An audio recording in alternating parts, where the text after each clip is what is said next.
জাতীয় মসজিদ বাইতুল মোকাররমের এখন যিনি খতিব, পৃথিবীর এমন কোন আরব দেশ নাই যেই দেশের ওলামায়ে কেরাম ওনারে চিনে না।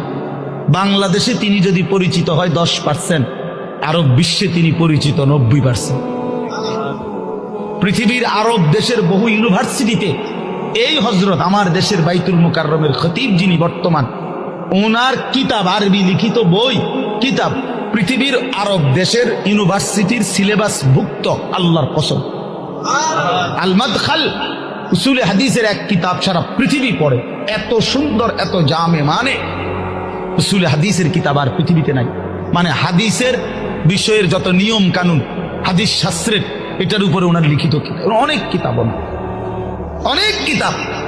আমি বলতেছিলাম ওনার আব্বা হযরত মাওলানা শামসুল হক রাহমাতুল্লাহি আলাইহি, ওনার বাবা আজীবন যেই মাদ্রাসায় মুহতামিম ছিলেন, আমি ওই মাদ্রাসায় মাহফিল করছি, বয়ান করছি, তো ওইখানে গিয়ে শুনছি ওই বাবা একটা ঘরও দেখছি, ওনার পুরান একটা টিনের ঘর।